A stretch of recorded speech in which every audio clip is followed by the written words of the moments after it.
Hey everybody, it's the Dark Guardsman, and we're back with another talk of the day here. So we're going to try something a little different here by doing a backdrop, rather than showing a tweet in the middle of the screen as I've been doing.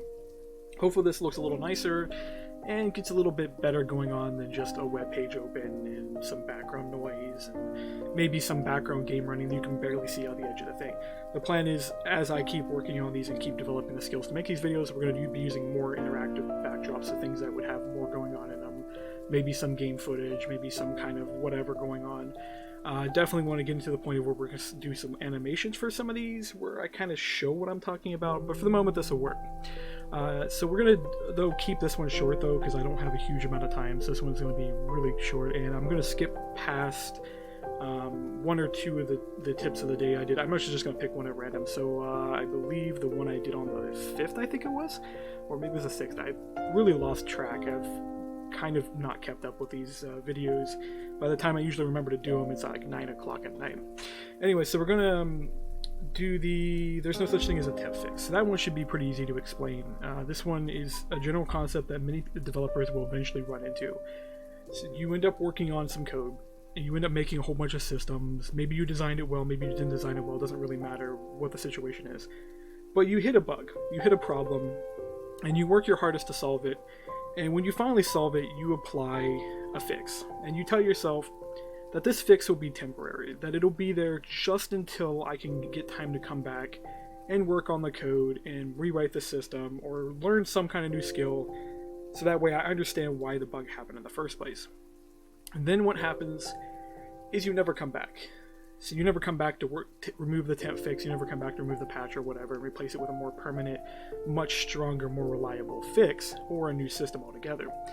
And that temp fix then becomes a permanent addition of that code. It becomes something that's in there that will always be in that version, that will become another piece of the legacy pile of that technical debt that you get, that then you come back and you make another temp fix for it. So this is kind of the concept that no such thing as a temp fix, is because when you apply a fix, it's a fix. No matter if you call it a temp fix or not, it's just a fix. As simple as you get it. It's just a patch that you've applied to the code. Applying the concept that it's temporary only really works is if you are for sure guaranteed going to come back and do it. Say, for example, using agile development, you go like next week, the first thing on the list for the Scrum is to do that and fix that bug.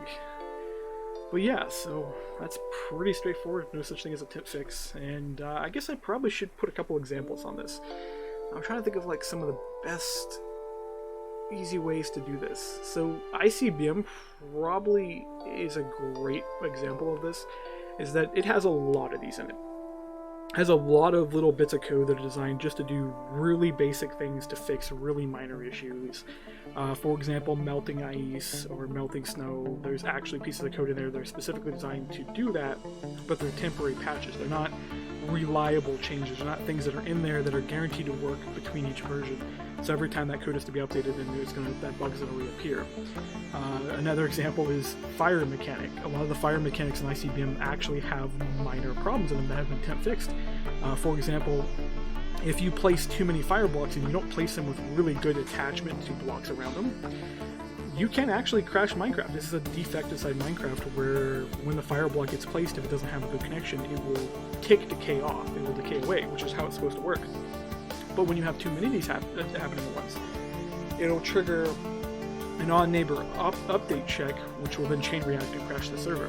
I've actually had to patch other people's mods to fix this. Greg takes an example of this, had a client-side bug that when its ore on the client ticked over and actually revealed itself as being, say, iron ore or whatever, when you could see it, it would cause an on-neighbor update check that would then trigger the next block and so on and so on, which was an intentional feature in order to fix rendering problems, I assume. But it would cause a cascading problem that would just floor the client and cause it to desync from the server and then eventually crash. There's a few other mods that had the same problem, and Minecraft itself even has this problem with the chest. If a chest is on an edge, a border of a chunk, it can actually chain react and cause an on-neighbor update, and of course I've made temp fixes for that as well. But these things I call temp fixes, I've never gone back and removed them, so they actually are permanent additions to the code that are going to be in there. They're technical debt that I will have to eventually come through and fix. And many times I actually end up doing that. Volt's Engine has had many of these, and I've just flat out went through and completely rewrote. For example, I made a patch to keep the old tile system from Resident Engine, which was called the spatial system, is what it was originally called.